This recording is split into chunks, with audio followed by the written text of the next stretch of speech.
옛날 옛적 어느 고을에 머슴살이를 하던 개똥이가 있었습니다. 태어날 때부터 한평생 양반댁 밑에서 일하는 남자였지요. 개똥이는 매우 부지런한 남자였습니다. 나무를 하러 갈 때마다 숲속에 있는 개미들을 구경하는 것이 취미였습니다. 열심히 먹이를 짊어지고 가는 개미들을 보고 있으면 마치 자신을 보는 것 같았답니다. 오늘도 아주 열심히 하는구나. 나도 너희들처럼 앞만 보며 또벅또벅 걸어 나가야지. 하지만 개똥이도 이제 머슴살이에 지쳐가고 있었습니다. 우연히 시장에 들렀는데 줄타기를 하는 광대들을 본 적이 있었지요. 마음껏 뛰어노는 광대들이 부러운 것이었습니다. 광대처럼 줄타기하는 재주는 없었지만 양반에게 속박되지 않은 자유로운 삶을 살고 싶은 것이었습니다. 그래서 개똥이가 처음으로 용기를 냈습니다. 아니 이게 무슨 말인가? 내가 지금 분명히 잘못 들은 것이렸다. 아닙니다. 대감마님. 정말 머슴살이를 그만두겠다고 말씀드린 것입니다. 어찌 그러느냐? 내가 혹시 너한테 서운하게 한 것이라도 있느냐? 아닙니다. 대감마님. 저도 벌써 나이가 30이 넘었는데 이제는 저 혼자 스스로 살림을 차려야 할 때가 아닌가 싶어서요. 개똥이가 모시는 양반은 안타까운지 한숨을 쉬었습니다.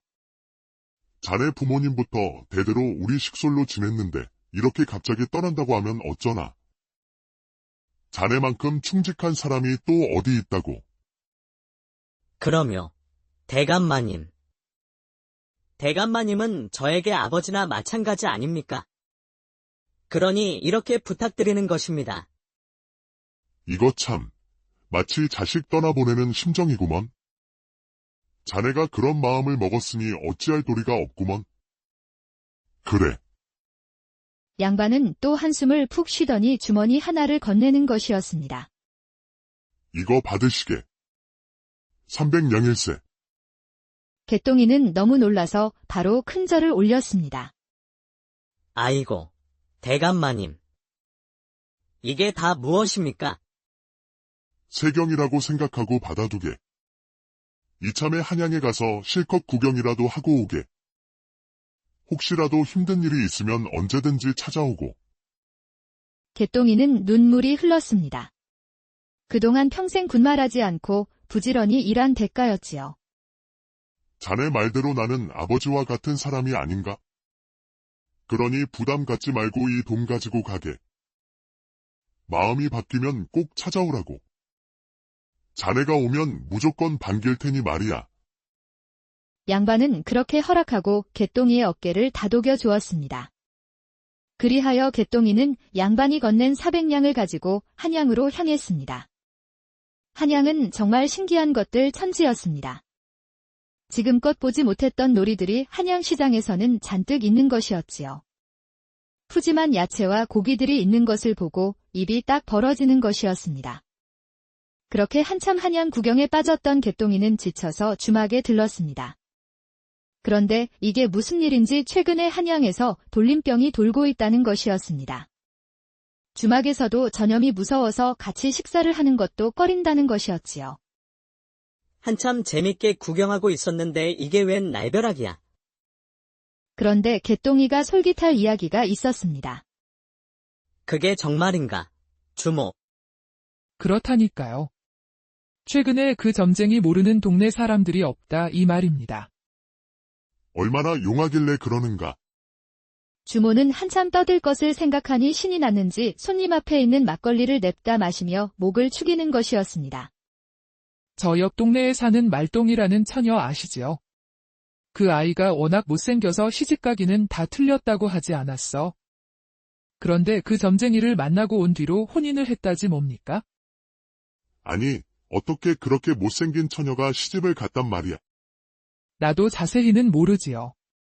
들은 바로는 신랑이 머슴살이를 하는데 글쎄 얼마 가지 않아서 집도 사고 땅도 샀다지 뭡니까? 주변에서 듣고 있던 손님들도 놀라서 하나둘씩 주모 앞으로 모이는 것이었습니다. 그거 참 신기한 일일세. 나도 그 용한 점쟁이를 한번 찾아가 볼까나. 그것뿐만이 아닙니다. 이건 제가 슬쩍 들은 얘기인데 한 젊은 총각은 처녀의 가슴에 점이 있다는 것을 맞췄다는 거 아니겠어요? 그건 또 무슨 말인가? 가슴에 있는 점을 맞히는 남자가 신랑감이라고 꿈을 꿨다지 뭡니까? 그 용한 점쟁이가 그것을 다 알고 총각에게 귀띔을 해준 것이지요. 개똥이는 어떻게든 홀로 서기를 하고 싶었습니다. 양반이 언제든지 찾아오라고 했지만 사나이라면 한번 결심한 것을 밀고 나가야겠지요. 그래서 개똥이도 그 점쟁이를 찾아갔습니다. 점쟁이 집에 도착한 개똥이는 놀랄 수밖에 없었습니다. 이미 소문을 듣고 찾아온 손님들로 붐비는 것이었지요. 개똥이는 하루 종일 기다려도 점쟁이를 만날 수가 없었습니다. 그렇게 닷새를 기다리던 끝에 점쟁이를 겨우 만날 수 있었습니다. 정말 많이 기다렸네. 그래도 자네는 참 운이 좋은 편이구먼. 그래, 점쟁이는 개똥이를 보자마자 뜬금없는 말부터 꺼냈습니다. 이제 처음 본 사람한테 많이 기다렸다니, 게다가 운이 좋다는 말은 또 무슨 뜻일까요?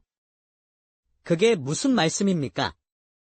닷새를 기다리다가 이제 겨우 찾아왔단 말입니다. 그러니 운이 좋단 말일세. 저기 옆 동네에 사는 칠복이라는 머슴은 말이야. 한 달을 기다려서 날 만났다네? 지금은 큰돈을 만지는 상인이 됐다지. 그것이 사실입니까? 그럼 저도 그렇게 큰 돈을 만질 수 있습니까? 그야 당연하지. 자네가 가진 재산을 모두 내놓으면 팔자를 고칠 수가 있다네? 재산을 전부 내놓으라니.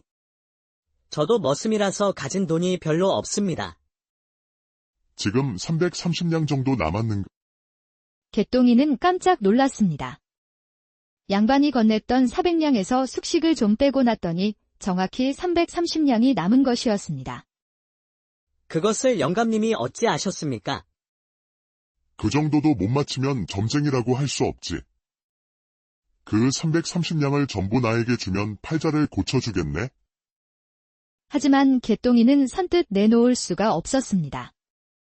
잘못해서 돈을 다 잃어버리면 다시 양반 댁에 고개 숙이고 들어가야 하니까요. 저는 대감 마님하고 약속을 했습니다. 반드시 제가 스스로 살림을 차리겠다고 말이에요. 그런데 이 돈을 갑자기 다 잃어버리면 저는 어쩌란 말입니까? 이 사람이 속만 살았. 여기까지 찾아온 것을 보면 이미 나에 대한 이야기는 들었을 텐데. 개똥이는 땅이 꺼져라 한숨을 쉬었습니다. 정말 이 점쟁이를 믿고 전 재산을 내놓아도 괜찮을까요? 결국 개똥이는 마지못해 330냥을 모두 내놓았습니다. 점쟁이는 음흉하게 웃더니 330냥을 챙기는 것이었습니다. 이제부터 내 말대로 하면 된다네. 혹여 그것이 이상하더라도 무조건 따라야 하네. 알겠는가? 무슨 일을 시키려고 그러십니까? 여기서 몇 곡에 넘어가면 골짜기 하나가 나온다네. 오늘 밤은 무조건 그곳에서 묵도록 하게. 골짜기라고 하신다면? 개똥이는 기겁하고 말았습니다.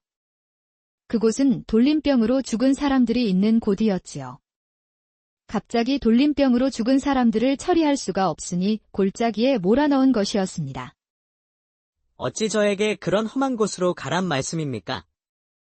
하지만 점쟁이는 헛기침을 한 번 하고는 개똥이를 똑바로 쳐다보는 것이었습니다. 내 말대로 해야 한다고 분명히 말하지 않았는가? 안 하면 팔자를 고칠 수가 없을 것이니? 그건 저보고 그냥 죽으라는 말씀 아닙니까? 이거 전부 사기가 아닙니까? 그러자 점쟁이가 또 한 헛기침을 크게 하는 것이었습니다. 아무 일도 하지 않으면 아무런 일도 일어나지 않는 법일세. 그때 밖에서 건장한 머슴들이 들어왔습니다. 그러면서 개똥이를 양팔로 잡고 끌어내는 것이 아니겠어요? 그렇게 개똥이는 골짜기로 끌려가는 것이었습니다. 점쟁이는 신이 난 얼굴을 하고 있었지요. 개똥이가 골짜기에 다다랐을 때는 해가 떨어졌습니다. 그러니 개똥이는 더 무서울 수밖에 없었지요. 이대로 끌려갔다가는 죽은 목숨이 될 게 뻔하지. 개똥이는 자신을 끌고 가는 머슴들을 뿌리치고 젖먹던 힘까지 내서 도망쳤습니다. 사력을 다해 뛴 개똥이는 겨우 머슴들을 따돌릴 수 있었지요. 용하기는 개뿔. 다시 돌아가서 뺏긴 돈을 반드시 찾아올 것이다. 그런데 이게 무슨 일인지 골짜기를 나서려는데 어디서 신음소리가 들리는 것이었습니다. 개똥이는 너무 놀라서 주변을 두리번거렸지요. 아이고, 이건 여인의 목소리가 아닌가. 개똥이는 태어나서 그렇게 가녀린 여인의 목소리를 들어본 적이 없었습니다. 도저히 발이 떨어지지 않는 것이었지요. 떠나려고 할 때마다 신음소리가 더 간절하게 들리는 것이었습니다. 결국 개똥이는 다시 골짜기로 돌아와서 주변을 두리번거렸습니다. 그런데 그때 웬 비구니 한 명이 바닥에 그대로 쓰러져 있는 것이 아니겠어요? 개똥이는 이것이 꿈인가 하고 볼까지 꼬집었답니다. 이보시오. 정신 좀 차려보시오. 하지만 비구니는 무슨 이유 때문인지 입을 제대로 열지 못했습니다. 그저 신음소리만 들릴 뿐이었지요. 아이고, 절에 계셔야 할 분이 왜 이런 곳에 계십니까? 이건 뭔가 한참 잘못됐네. 그려. 개똥이는 한동안 갈팡질팡하다 비구니를 냅다 업었습니다. 돌림병은 생각지도 않는 것이었지요. 조금만 참으시오.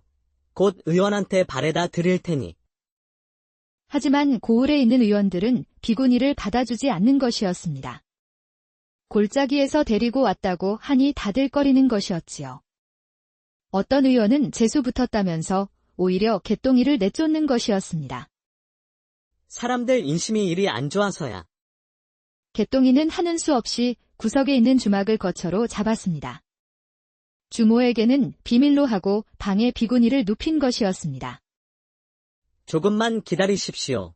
제가 곧 약재를 가져오겠습니다. 개똥이는 비구니를 눕히고는 얼른 근처에 있는 의원을 찾아갔습니다. 비구니의 상태를 설명하고는 약재만 구입한 것이었습니다.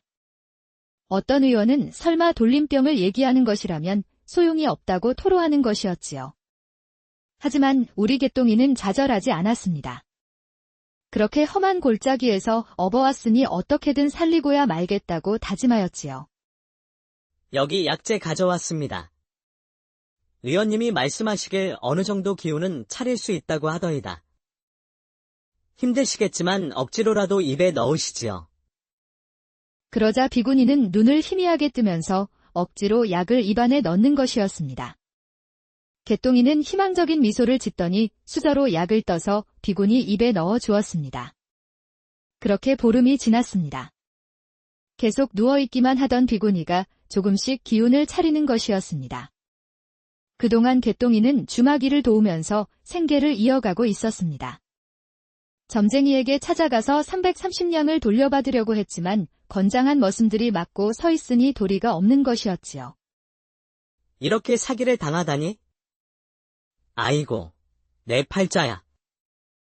결국 대감마님 밑으로 다시 들어가야 되겠구먼? 그제야 정신을 차린 비구니는 개똥이에게 절을 올렸습니다. 정말 감사합니다. 도련님이 저를 살리셨습니다. 할 일을 했을 뿐입니다. 그런데 여승께서 어찌 그 험한 곳에 계셨습니까? 그러자 비구니는 아무 말도 하지 못하고 입을 닫아버리는 것이었습니다. 여승께서도 사연이 있으신가 봅니다. 저도 말 못할 사연이 있으니 이해합니다. 다시 절로 돌아가셔야겠지요. 당연히 그래야죠. 이 은혜는 꼭 갚겠습니다. 저는 개똥이라고 합니다. 부담 갖지 말고 힘이 들면 언제든지 찾아오십시오. 비구니는 개똥이가 좋은 사람이라는 것을 단번에 알 수 있었지요. 비록 비구니지만 여인의 몸을 이렇게 한동안 보살펴주는 일은 쉽지 않으니까요. 그렇게 비구니는 떠났고 개똥이는 당분간 주막에서 일하기로 했습니다. 기회를 엿봐서 다시 점쟁이를 찾아갈 작정이었지요. 그렇게 한 달이 지났습니다. 개똥이는 오늘도 점쟁이를 만나야겠다면서 밖에서 시위를 하고 있었지요. 손님들이 빠져나가면서 겨우 점쟁이 얼굴은 볼 수 있었지만 그 어떤 대답도 듣지 못했습니다. 이보시오, 점쟁이 양반. 당장 330냥 내놓지 않으면 당신이 사기꾼이라고 다 일러 바칠 것이요. 그러자 지나가려던 점쟁이가 발끈하는 것이었습니다. 이복의 총각. 내가 분명히 시키는 대로 하라고 일렀지 않았는가? 골짜기까지 갔다 도망쳤다면서. 시키는 대로 하지도 않았으면서 어찌 그리 불만인가? 나를 그 험한 곳으로 끌고 가서 죽이려고 한 것 아닙니까? 내가 모를 줄 알았습니까? 당장 관아에 가서 고발할 테니까 그런 줄 아쇼. 그런데 이게 무슨 일인지 관아에서는 점쟁이에 대한 고발을 받지 않는 것이었습니다. 고을 사또는 점쟁이가 사기꾼일 수가 없다는 것이었습니다. 그렇게 개똥이는 허망하게 주막으로 돌아와야 했습니다. 그런데 이게 무슨 일인지 주막을 들어가려는데 낯이 익은 사람이 보이는 것이었습니다. 선비 차림이었지만 이상하게 자꾸 눈길이 가는 것이었지요. 이상하다. 저 선비 양반을 어디서 봤더라? 개똥이는 이상해서 그 선비를 따라갔습니다. 선비는 시장 주변을 거닐더니 다른 선비를 만나는 것이었습니다. 은밀히 훔쳐보던 개똥이는 고개를 갸웃했습니다. 저 선비를 내가 어디서 봤더라? 그때 개똥이는 아차하고 무릎을 치는 것이었습니다. 그 선비는 다름 아닌 비구니였지요. 비구니가 무슨 연유로 선비 차림을 하고 있는 것일까요? 개똥이는 그날 밤에 도저히 잠을 이룰 수가 없었습니다.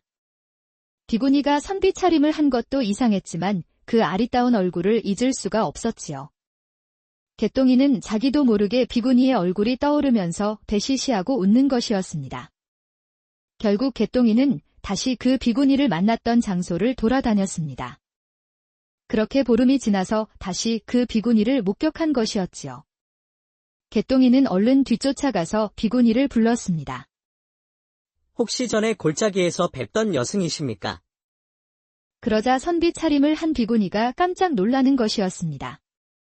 비구니는 한동안 말이 없더니 고개를 숙이고 비껴가는 것이었습니다. 사람 잘못 보셨소. 하지만 개똥이는 이제 비구니라고 확신할 수 있었습니다. 그 얼굴이 여전히 아른거리고 있었기 때문이었지요. 제가 구해드렸던 여승이 아니십니까? 제가 그래도 여승의 은인인데 이렇게 외면하셔도 되는 겁니까? 그러자 비구니가 한동안 당황하면서 말을 잇지 못했습니다. 개똥이는 그런 비구니의 표정마저도 예뻐 보였지요. 비구니는 개똥이의 손을 잡더니 사람이 안 보이는 구석으로 들어갔습니다. 송구하오나 지금은 어떤 상황인지 말씀드릴 수가 없습니다. 어째서 전 그날 이후로 여승을 잊을 수가 없어서 잠도 이루지 못했소. 왜 저 때문에 잠을 못 이룬단 겁니까? 그제서야 개똥이는 얼굴이 홍당무처럼 빨개졌지요. 이것이 바로 남녀간의 정이라는 것을 깨달았지 뭐예요? 그야 당연히 제가 처음으로 목숨을 구해준 분이니 그렇지요. 어떻게 지내는지 너무 궁금해서 말이요. 그런데 어찌 절에는 계시지 않고 이렇게 선비 차림을 하고 계신 겁니까? 비구니는 잠시 한숨을 쉬더니 모든 사실을 털어놓았습니다. 사실 저는 예조판서의 딸 수아라고 합니다. 예조판서의 딸이라고 하셨소. 그런데 어찌 여승이 되신 겁니까? 어머니가 돌아가시면서 계모가 들어왔습니다. 계모의 여식이 들어온 이후로 절 내쫓고 싶어서 안달이었습니다. 영의정의 아들과 혼담이 들어왔는데 그 혼담을 차지하고 싶어서 절 제거하려는 것이었지요. 저는 너무 무서웠습니다. 아버지에게도 말씀은 드렸으나 믿지 않으셨습니다. 그러다 저의 버디기도 했던 말순이가 갑자기 목숨을 잃었습니다.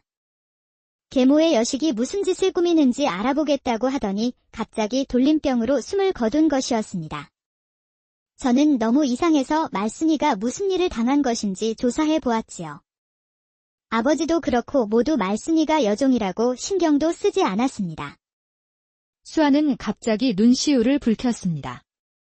그러더니 결국 닭똥 같은 눈물을 뚝뚝 흘리는 것이었습니다. 수아를 만나서 신이 났던 개똥이도 어느새 엄숙해졌지요. 알고 보니까 말순이는 독사를 당했습니다. 돌림병은 모두 거짓이었지요. 모두 그 계모의 직이었습니다. 제가 얼마나 무서웠는지 상상도 하실 수 없을 겁니다. 그래서 저는 비구니가 되겠다고 말하고 집을 나온 것입니다. 그거 아십니까? 절에서도 계모의 사람들이 찾아와서 절 감시했습니다. 혹여 무슨 짓이라도 할까 지켜보려는 것이겠지요. 그러다가 그만.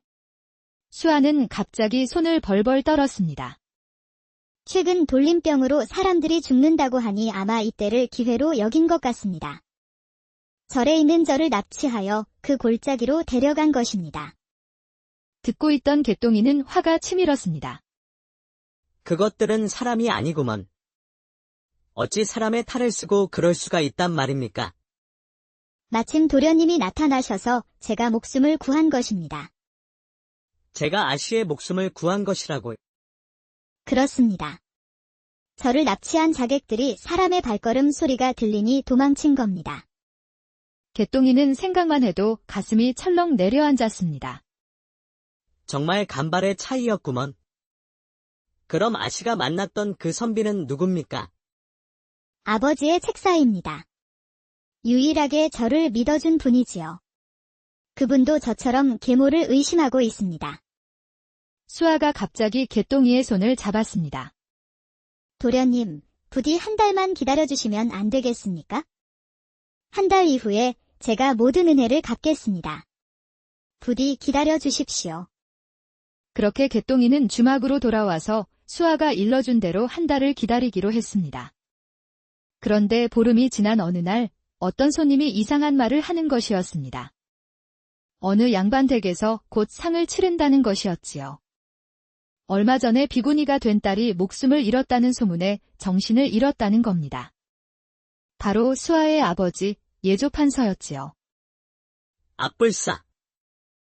이 사실을 어서 수아 씨에게 알려야 할 텐데. 하지만 수아를 만날 방법이 없었습니다. 수아를 만났던 장소를 다녀보아도 찾을 수가 없었지요. 결국 개똥이는 직접 예조판서의 집 앞에 멈춰 섰습니다. 내가 미쳤구나. 무슨 배짱으로 예조판서 집에 왔단 말인가? 예조판서 앞에 앉은 개똥이는 잔뜩 긴장했습니다. 예조판서는 듣던 대로 몸이 많이 안 좋아 보였지요. 무슨 일로 날 찾아왔는가? 나에게 간절히 할 말이 있다고 하던데. 실은 그것, 혹시라도 수아 아씨를 걱정하신다면 아씨는 무사하십니다. 그러자 예조판서가 깜짝 놀라는 것이었습니다. 그것이 무슨 말이더냐? 우리 수아가 살아있단 말이냐? 그렇습니다. 그러니 염려하지 마십시오. 그럼 전 이만 물러나겠습니다. 하지만 예조판서가 개똥이를 그냥 보내줄 리가 없었지요. 수아가 무섭다고 하던 계모까지 찾아온 것이었습니다. 그러니까 자네가 직접 수아를 만났단 말인가? 개똥이는 그 무섭다던 계모까지 나타나니 더 긴장할 수밖에 없었습니다. 그렇습니다. 아씨께서는 선비 차림이셨습니다. 선비 차림이라고 하니 계모뿐만 아니라 예조판서도 눈만 껌뻑거리는 것이었지요. 이후 개똥이가 전하는 수아의 사연은 도무지 믿기기 힘들었습니다. 그러자 갑자기 예조판서가 버럭 화를 내는 것이었습니다. 이놈이 감히 어디 안전이라고 그런 거짓을 입에 담는단 말이냐? 내 놈은 목숨이 아깝지도 않단 말이냐? 개똥이도 화들짝 놀랄 수밖에 없었지요. 아닙니다. 대감마님. 제가 어찌 거짓을 입에 담을 수가 있겠습니까? 분명히 아씨께서 한 달만 기다리면 된다고 하셨습니다. 듣고 있던 계모는 더는 들을 필요가 없었는지 피식하고 비웃는 것이었습니다. 개똥이는 그렇게 예조판서 집 창고에 갇혔지요. 진실을 말할 때까지 밥도 주지 않는다는 것이었습니다. 아이고, 대감마님. 한 달만 기다려보시면 되지 않습니까? 한 달만 지나면 제 말이 진짜인지 거짓인지 확인할 수가 있지 않습니까? 부디 한 달만 기다려 주십시오. 계모는 볼 필요도 없이 관하로 넘기자고 했지만 예조판서는 마지막 희망을 안고 기다리기로 했습니다. 그렇게 한 달이 지났고 수아가 약속대로 돌아왔습니다. 그동안 수아와 예조판서의 책사가 증거를 모은 것이었지요. 바로 계모가 저질렀던 수많은 악행들. 관아에서도 이미 계모의 범죄를 확인했답니다. 이제 남자처럼 선비 변장을 할 필요도 없었지요. 그렇게 수아는 아버지 예조판서와 극적으로 재회했고 개똥이도 무사히 창고에서 나올 수 있었지요.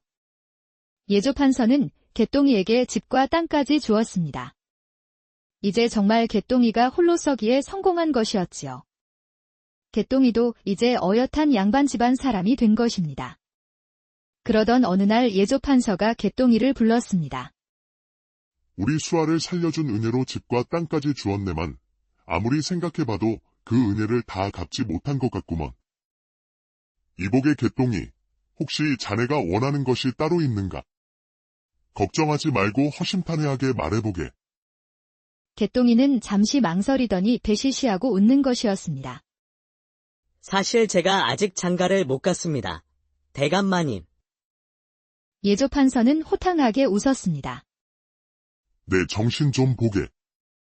그것을 차마 생각을 못했구먼. 자네가 아직 장가를 못 갔다니. 이렇게 충직한 사람이 아직 여인이 없다는 게 말이 되겠는가? 조금만 기다리게. 내가 금방 자네의 배필에 맞는 여인을 찾아볼 터이니? 그때 마침 수아가 방으로 들어왔습니다. 이제는 비구니 때와는 상상도 할 수 없을 정도로 어여쁜 규수로 보였지요. 아버지, 우연히 밖에서 들었습니다만 소녀가 이분의 배필이 되겠습니다. 예조판서는 놀랄 수밖에 없었습니다. 개똥이도 화들짝 놀랐지요. 그건 안 될 말씀입니다. 어찌 아씨께서 저와 같은 천한 사람과 혼인할 수 있겠습니까? 부디 농이라고 말씀해 주십시오. 그건 개똥이의 말이 옳구나. 은혜를 갚고 싶은 마음은 알겠으나 혼인까지는 아닌 것 같구나. 아버지도 아시겠지만 저는 이분이 아니었다면 이미 죽은 목숨이었습니다. 제가 이분의 여종이 된다고 해도 받아들일 마음이 되어 있습니다. 수아의 고집은 도저히 꺾을 수가 없었습니다. 집과 땅까지 받은 개똥이가 예조판서의 사위까지 되었네요. 하지만 머슴살이를 하던 남자가 예조판서의 사위로 오르니 여간 힘이 든 것이 아니었습니다. 개똥이한테 머슴살이를 하던 습관이 그대로 남아 있었지요. 그렇다 보니 예조판서 사위의 체면에 어울리지 않는 행동을 하는 것이었습니다. 습관처럼 아침마다 나와서 마당을 쓰는가 하면 장작을 패는 머슴들을 뒤로 하고 본인이 직접 도끼를 드는 것이었지요. 그러니 예조판서도 한심한 것이었습니다. 아무리 생각해도 개똥이와 혼인한 것은 무리인 것 같구나. 내가 생각해도 그렇지 않느냐. 하지만 수아는 알 수 없는 미소만 지었습니다. 결국 서방님은 제 위치를 찾을 것입니다. 아버지. 그러던 어느 날 개똥이가 또 예조판서 사위와 어울리지 않게 머슴들과 어울리고 있었습니다. 이번에도 장작을 더 잘 팬다면서 도끼를 휘두르는 것이었지요. 그렇게 개똥이가 허물없이 지내다 보니 머슴들도 개똥이를 친근하게 보는 것이었습니다. 하지만 직신도 제 날이 좋다고 하지요. 개똥이도 이제는 한계를 느끼기 시작했습니다. 머슴들이 개똥이가 워낙 친근하게 다가오니 친구라도 된 것처럼 행동하는 것이었습니다. 개똥이의 어깨를 툭 치는가 하면 도끼를 빼앗으면서 엉덩방아까지 찍게 하는 것이었습니다. 수아는 기운이 없어 보이는 개똥이에게 다가왔습니다. 서방님, 무슨 안 좋은 일이라도 있으셨습니까? 머슴 녀석들이 저를 완전히 버디라도 되는 것처럼 대합니다. 저는 그저 좋은 사람처럼 보이고 싶었을 뿐인데 말이요. 서방님, 수주대토라고 들어보셨습니까? 그것이 무슨 뜻입니까? 중국 송나라의 한 농부가 우연히 나무 그루터기에 부딪혀 죽은 토끼를 잡았다고 합니다. 그 농부는 또 토끼가 걸려들 것 같아서 아무런 일도 하지 않고 그루터기만 지키고 있었다는 말에서 유래했지요. 한 가지 일에만 얽매이면 발전할 수가 없습니다. 도련님. 개똥이는 한숨을 푹 쉬었습니다. 또 글 공부를 하라는 말씀입니까? 글을 알아야 세상 이치를 알 수 있습니다. 도련님도 이제는 달라지셔야 합니다. 하지만 개똥이는 책만 읽으면 하품이 나오면서 잠이 왔답니다. 글만 읽으면 눈이 절로 감기는 것이었습니다. 그러던 어느 날 수아가 책을 가득 쌓아놓고 개똥이를 기다리고 있었습니다. 또 책입니까? 전에도 얘기했지만 저는 책만 읽으면 잠이 옵니다. 염려하지 마십시오, 서방님. 이건 그저 옛날 이야기입니다. 옛날 이야기라고요? 옛날 옛적에 가난한 농부가 살았습니다. 비도 오지 않고 가뭄이 심해서 겨울도 다 말랐지요.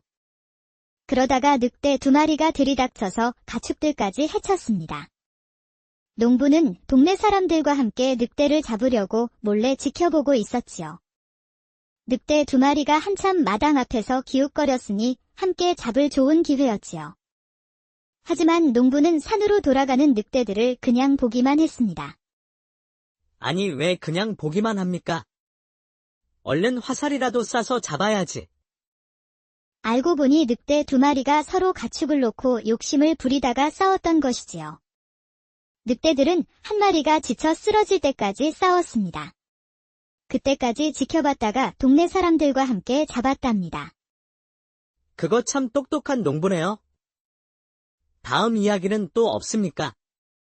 수아는 그날 하루 종일 옛날 이야기를 들려주었습니다.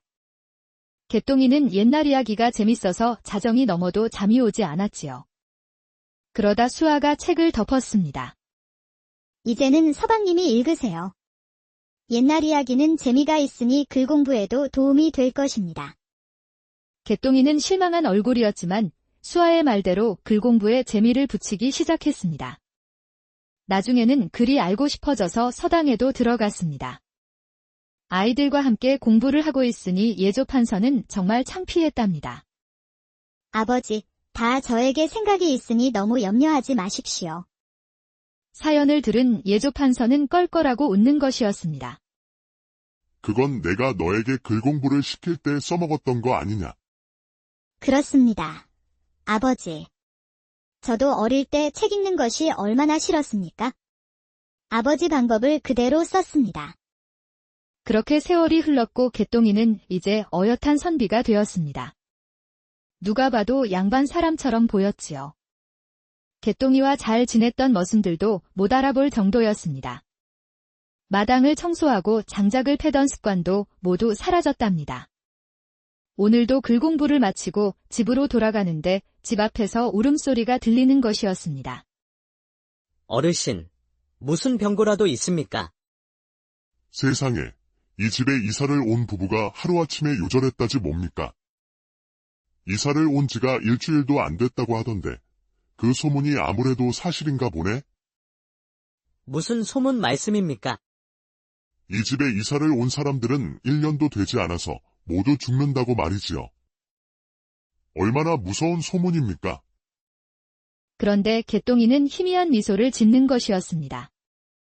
그날 밤 개똥이는 예조판서와 술을 마시며 놀라운 이야기를 했습니다. 자네, 지금 그게 무슨 말인가? 이사를 가겠다는 말인가? 그렇습니다. 장인어른. 안 그래도 장인어른이 물려준 집에 얹어 사는 것 같아 송구했습니다. 무슨 그리 섭섭한 소리를 하는가? 나는 자네가 이렇게 어엿한 선비가 된 것만으로도 감사할 따름이네. 그러니 너무 부담 갖지 말게나. 예조판서는 개똥이가 이사를 갈 집에 대해서도 놀랄 수밖에 없었습니다. 그렇게 위험한 곳을 왜 간단 말인가? 그러다 진짜 큰일이라도 나면 어쩌려고. 광명정대하다는 말이 있지 않습니까? 제 행실이 떳떳하다면 아무리 사악해도 이겨낼 수 있을 것입니다. 부인이 말하길 장인어른께서 늘 하시던 말씀이라고 들었습니다. 우려하던 예조판서는 결국 호탕하게 웃는 것이었습니다. 그리하여 개똥이와 수아는 그 무서운 기와집으로 이사를 갔습니다.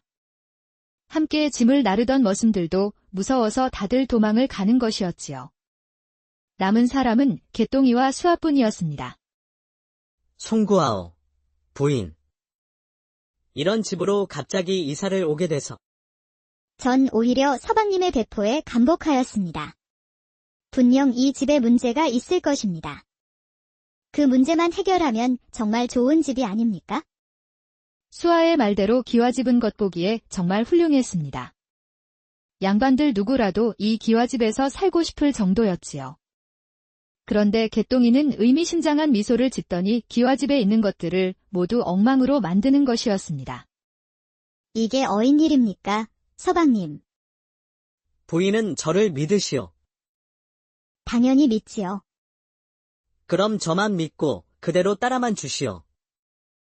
그날 밤 수아는 개똥이가 엉망으로 만든 방에서 바느질을 하고 있었습니다. 옆에 있던 개똥이는 조용히 글을 읽고 있었지요. 방은 마치 태풍이라도 지나간 것처럼 엉망이었지요. 수아가 한참 바느질을 하고 있는 그때 문이 열리더니 인상이 험악한 사내가 들어왔습니다. 수아와 개똥이는 숨이 멎는 듯했지만 겨우 정신을 차릴 수 있었지요. 사내는 당장이라도 수아와 개똥이를 해칠 것 같았지만 무슨 이유 때문인 옛날 옛적 어느 고을에 머슴살이를 하던 개똥이가 있었습니다. 태어날 때부터 한평생 양반댁 밑에서 일하는 남자였지요. 개똥이는 매우 부지런한 남자였습니다. 나무를 하러 갈 때마다 숲속에 있는 개미들을 구경하는 것이 취미였습니다. 열심히 먹이를 짊어지고 가는 개미들을 보고 있으면 마치 자신을 보는 것 같았답니다. 오늘도 아주 열심히 하는구나. 나도 너희들처럼 앞만 보며 뚜벅뚜벅 걸어 나가야지. 하지만 개똥이도 이제 머슴살이에 지쳐가고 있었습니다. 우연히 시장에 들렀는데 줄타기를 하는 광대들을 본 적이 있었지요. 마음껏 뛰어노는 광대들이 부러운 것이었습니다. 광대처럼 줄타기하는 재주는 없었지만 양반에게 속박되지 않은 자유로운 삶을 살고 싶은 것이었습니다. 그래서 개똥이가 처음으로 용기를 냈습니다. 아니 이게 무슨 말인가? 내가 지금 분명히 잘못 들은 것이렸다. 아닙니다. 대감마님. 정말 머슴살이를 그만두겠다고 말씀드린 것입니다. 어찌 그러느냐? 내가 혹시 너한테 서운하게 한 것이라도 있느냐? 아닙니다. 대감마님. 저도 벌써 나이가 30이 넘었는데 이제는 저 혼자 스스로 살림을 차려야 할 때가 아닌가 싶어서요. 개똥이가 모시는 양반은 안타까운지 한숨을 쉬었습니다. 자네 부모님부터 대대로 우리 식솔로 지냈는데 이렇게 갑자기 떠난다고 하면 어쩌나? 자네만큼 충직한 사람이 또 어디 있다고? 그럼요. 대감마님. 대감마님은 저에게 아버지나 마찬가지 아닙니까? 그러니 이렇게 부탁드리는 것입니다. 이거 참, 마치 자식 떠나보내는 심정이구먼. 자네가 그런 마음을 먹었으니 어찌할 도리가 없구먼. 그래. 양반은 또 한숨을 푹 쉬더니 주머니 하나를 건네는 것이었습니다. 이거 받으시게. 300냥일세. 개똥이는 너무 놀라서 바로 큰 절을 올렸습니다. 아이고, 대감마님. 이게 다 무엇입니까? 세경이라고 생각하고 받아두게. 이참에 한양에 가서 실컷 구경이라도 하고 오게. 혹시라도 힘든 일이 있으면 언제든지 찾아오고. 개똥이는 눈물이 흘렀습니다. 그동안 평생 군말하지 않고 부지런히 일한 대가였지요. 자네 말대로 나는 아버지와 같은 사람이 아닌가? 그러니 부담 갖지 말고 이 돈 가지고 가게. 마음이 바뀌면 꼭 찾아오라고. 자네가 오면 무조건 반길 테니 말이야. 양반은 그렇게 허락하고 개똥이의 어깨를 다독여 주었습니다. 그리하여 개똥이는 양반이 건넨 400냥을 가지고 한양으로 향했습니다. 한양은 정말 신기한 것들 천지였습니다. 지금껏 보지 못했던 놀이들이 한양시장에서는 잔뜩 있는 것이었지요. 푸짐한 야채와 고기들이 있는 것을 보고 입이 딱 벌어지는 것이었습니다. 그렇게 한참 한양 구경에 빠졌던 개똥이는 지쳐서 주막에 들렀습니다. 그런데 이게 무슨 일인지 최근에 한양에서 돌림병이 돌고 있다는 것이었습니다. 주막에서도 전염이 무서워서 같이 식사를 하는 것도 꺼린다는 것이었지요. 한참 재밌게 구경하고 있었는데 이게 웬 날벼락이야. 그런데 개똥이가 솔깃할 이야기가 있었습니다. 그게 정말인가? 주모. 그렇다니까요. 최근에 그 점쟁이 모르는 동네 사람들이 없다 이 말입니다. 얼마나 용하길래 그러는가? 주모는 한참 떠들 것을 생각하니 신이 났는지 손님 앞에 있는 막걸리를 냅다 마시며 목을 축이는 것이었습니다. 저 옆 동네에 사는 말똥이라는 처녀 아시지요? 그 아이가 워낙 못생겨서 시집가기는 다 틀렸다고 하지 않았어. 그런데 그 점쟁이를 만나고 온 뒤로 혼인을 했다지 뭡니까? 아니, 어떻게 그렇게 못생긴 처녀가 시집을 갔단 말이야. 나도 자세히는 모르지요. 들은 바로는 신랑이 머슴살이를 하는데 글쎄 얼마 가지 않아서 집도 사고 땅도 샀다지 뭡니까? 주변에서 듣고 있던 손님들도 놀라서 하나둘씩 주모 앞으로 모이는 것이었습니다. 그거 참 신기한 일일세. 나도 그 용한 점쟁이를 한번 찾아가 볼까나. 그것뿐만이 아닙니다. 이건 제가 슬쩍 들은 얘기인데 한 젊은 총각은 처녀의 가슴에 점이 있다는 것을 맞췄다는 거 아니겠어요? 그건 또 무슨 말인가? 가슴에 있는 점을 맞히는 남자가 신랑감이라고 꿈을 꿨다지 뭡니까? 그 용한 점쟁이가 그것을 다 알고 총각에게 귀띔을 해준 것이지요. 개똥이는 어떻게든 홀로 서기를 하고 싶었습니다. 양반이 언제든지 찾아오라고 했지만 사나이라면 한번 결심한 것을 밀고 나가야겠지요. 그래서 개똥이도 그 점쟁이를 찾아갔습니다. 점쟁이 집에 도착한 개똥이는 놀랄 수밖에 없었습니다. 이미 소문을 듣고 찾아온 손님들로 붐비는 것이었지요. 개똥이는 하루 종일 기다려도 점쟁이를 만날 수가 없었습니다.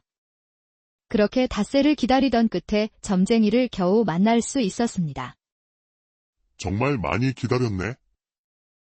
그래도 자네는 참 운이 좋은 편이구먼. 그래. 점쟁이는 개똥이를 보자마자 뜬금없는 말부터 꺼냈습니다. 이제 처음 본 사람한테 많이 기다렸다니, 게다가 운이 좋다는 말은 또 무슨 뜻일까요? 그게 무슨 말씀입니까? 닷새를 기다리다가 이제 겨우 찾아왔단 말입니다. 그러니 운이 좋단 말일세. 저기 옆 동네에 사는 칠복이라는 머슴은 말이야. 한 달을 기다려서 날 만났다네?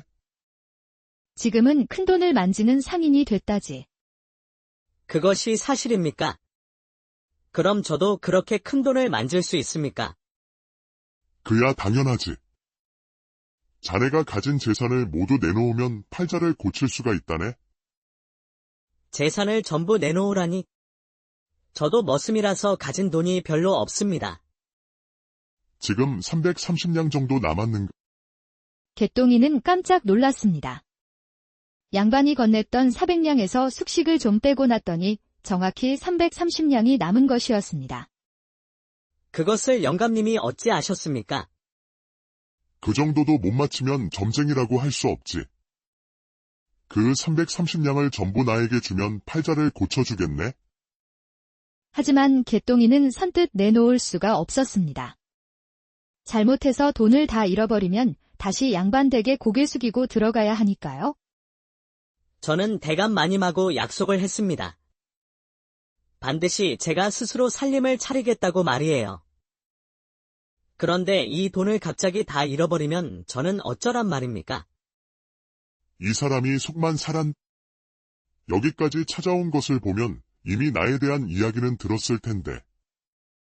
개똥이는 땅이 꺼져라 한숨을 쉬었습니다.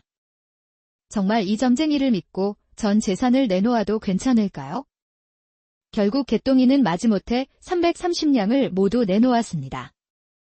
점쟁이는 음흉하게 웃더니 330냥을 챙기는 것이었습니다.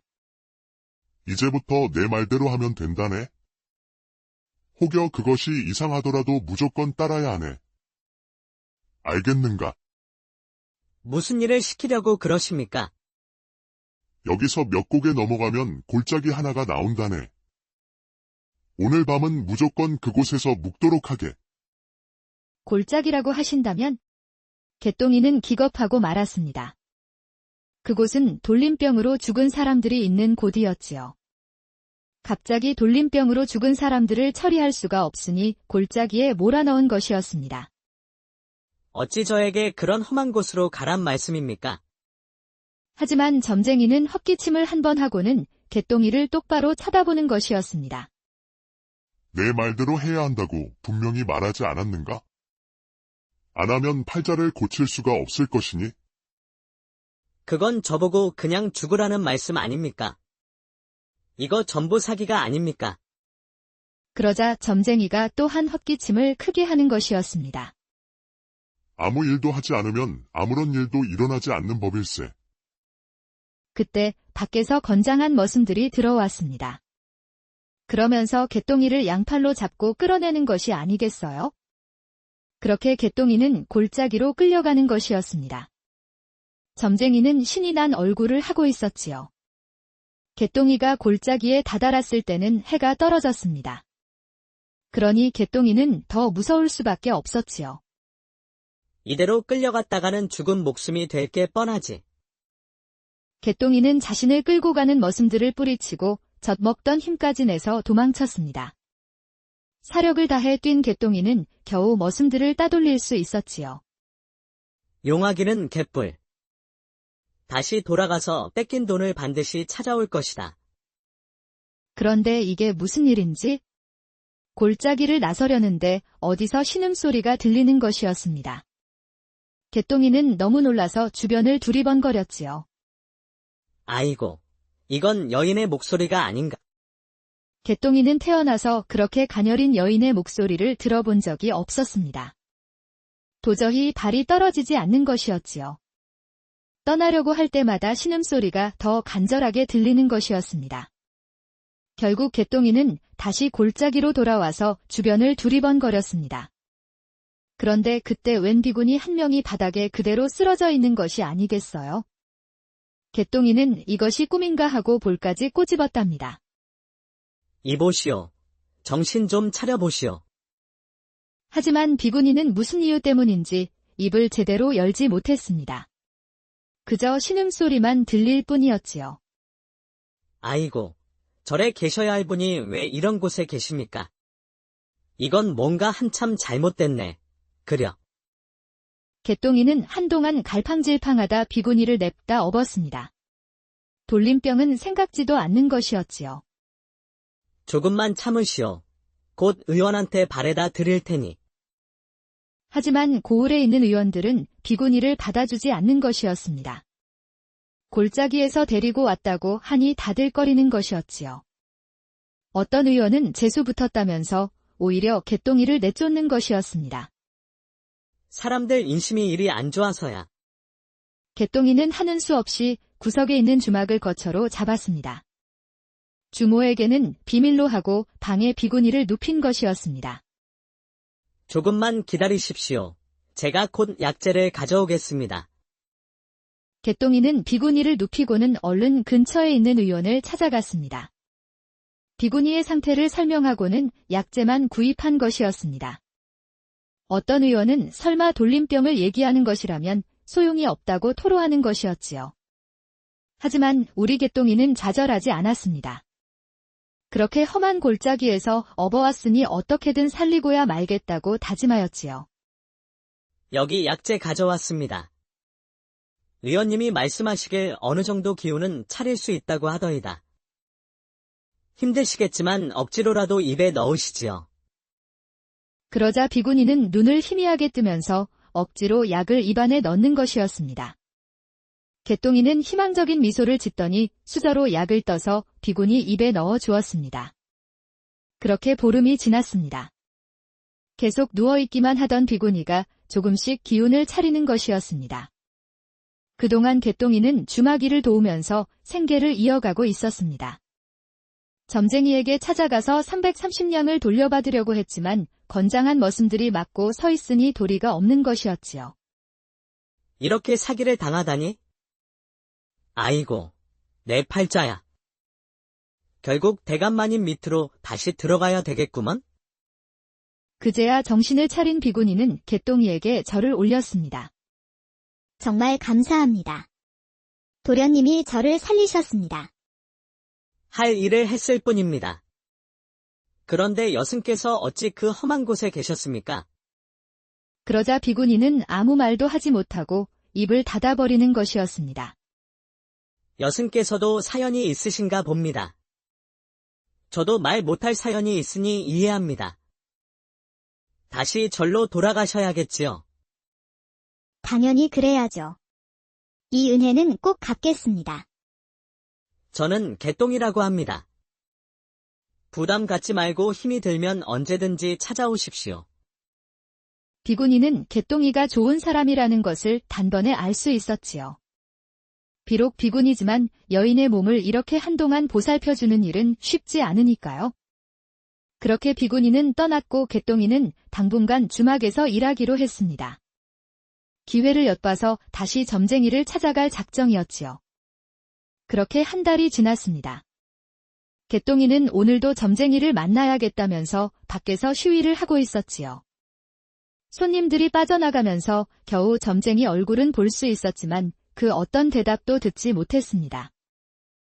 이보시오, 점쟁이 양반. 당장 330냥 내놓지 않으면 당신이 사기꾼이라고 다 일러 바칠 것이요. 그러자 지나가려던 점쟁이가 발끈하는 것이었습니다. 이복의 총각. 내가 분명히 시키는 대로 하라고 일렀지 않았는가? 골짜기까지 갔다 도망쳤다면서. 시키는 대로 하지도 않았으면서 어찌 그리 불만인가? 나를 그 험한 곳으로 끌고 가서 죽이려고 한 것 아닙니까? 내가 모를 줄 알았습니까? 당장 관아에 가서 고발할 테니까 그런 줄 아쇼. 그런데 이게 무슨 일인지 관아에서는 점쟁이에 대한 고발을 받지 않는 것이었습니다. 고을 사또는 점쟁이가 사기꾼일 수가 없다는 것이었습니다. 그렇게 개똥이는 허망하게 주막으로 돌아와야 했습니다. 그런데 이게 무슨 일인지 주막을 들어가려는데 낯이 익은 사람이 보이는 것이었습니다. 선비 차림이었지만 이상하게 자꾸 눈길이 가는 것이었지요. 이상하다. 저 선비 양반을 어디서 봤더라? 개똥이는 이상해서 그 선비를 따라갔습니다. 선비는 시장 주변을 거닐더니 다른 선비를 만나는 것이었습니다. 은밀히 훔쳐보던 개똥이는 고개를 갸웃했습니다. 저 선비를 내가 어디서 봤더라? 그때 개똥이는 아차하고 무릎을 치는 것이었습니다. 그 선비는 다름 아닌 비구니였지요.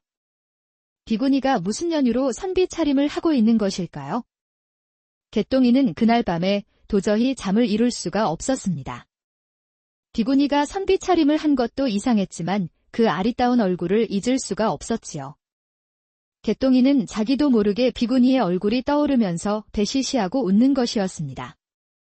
결국 개똥이는 다시 그 비구니를 만났던 장소를 돌아다녔습니다. 그렇게 보름이 지나서 다시 그 비구니를 목격한 것이었지요. 개똥이는 얼른 뒤쫓아가서 비구니를 불렀습니다. 혹시 전에 골짜기에서 뵙던 여승이십니까? 그러자 선비 차림을 한 비구니가 깜짝 놀라는 것이었습니다.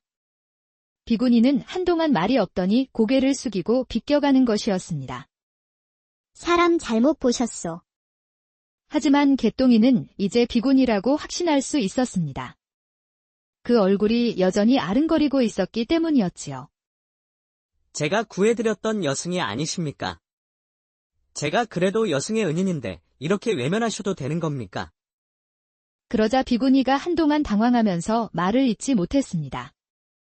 개똥이는 그런 비구니의 표정마저도 예뻐 보였지요.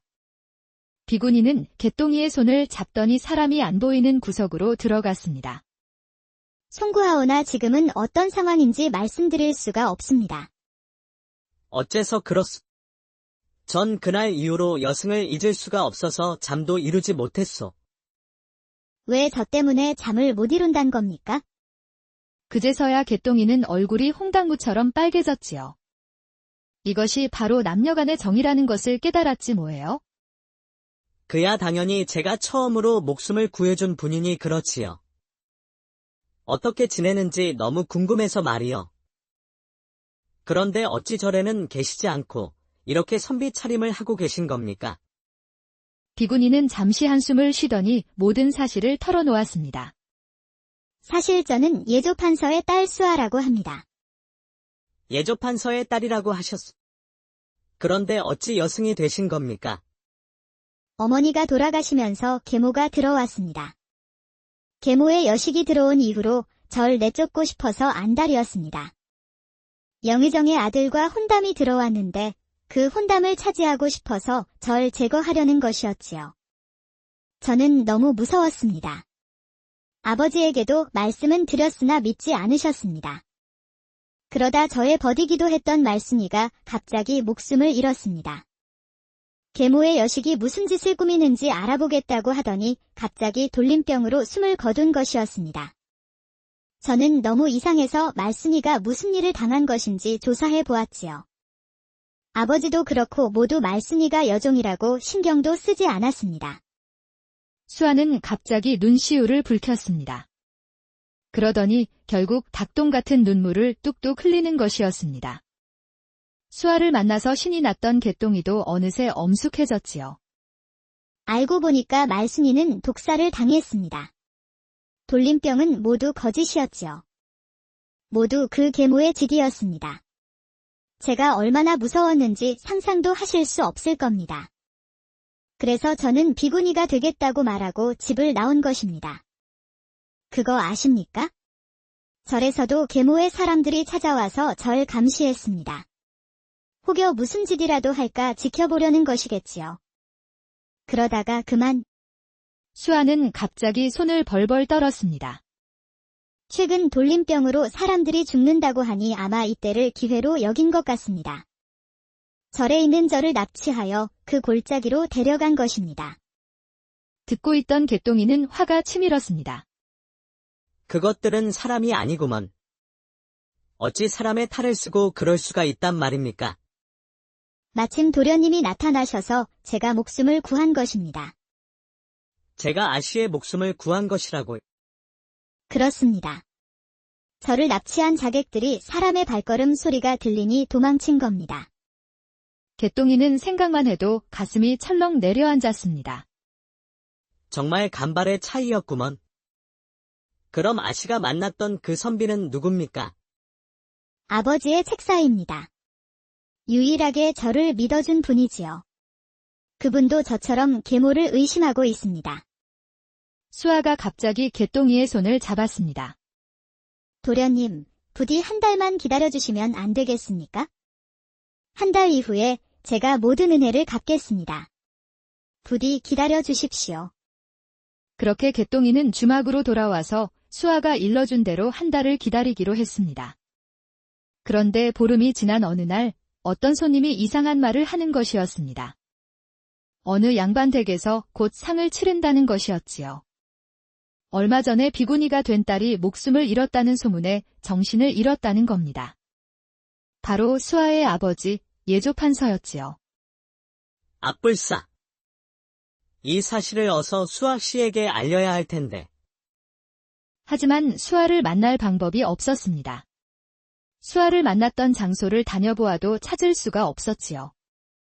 결국 개똥이는 직접 예조판서의 집 앞에 멈춰 섰습니다. 내가 미쳤구나. 무슨 배짱으로 예조판서 집에 왔단 말인가? 예조판서 앞에 앉은 개똥이는 잔뜩 긴장했습니다. 예조판서는 듣던 대로 몸이 많이 안 좋아 보였지요. 무슨 일로 날 찾아왔는가? 나에게 간절히 할 말이 있다고 하던데. 실은 혹시라도 수아 아씨를 걱정하신다면 아씨는 무사하십니다. 그러자 예조판서가 깜짝 놀라는 것이었습니다. 그것이 무슨 말이더냐? 우리 수아가 살아있단 말이냐? 그렇습니다. 그러니 염려하지 마십시오. 그럼 전 이만 물러나겠습니다. 하지만 예조판서가 개똥이를 그냥 보내줄 리가 없었지요. 수아가 무섭다고 하던 계모까지 찾아온 것이었습니다. 그러니까 자네가 직접 수아를 만났단 말인가? 개똥이는 그 무섭다던 계모까지 나타나니 더 긴장할 수밖에 없었습니다. 그렇습니다. 아씨께서는 선비 차림이셨습니다. 선비 차림이라고 하니 계모뿐만 아니라 예조판서도 눈만 껌뻑거리는 것이었지요. 이후 개똥이가 전하는 수아의 사연은 도무지 믿기기 힘들었습니다. 그러자 갑자기 예조판서가 버럭 화를 내는 것이었습니다. 이놈이 감히 어디 안전이라고 그런 거짓을 입에 담는단 말이냐? 내 놈은 목숨이 아깝지도 않단 말이냐.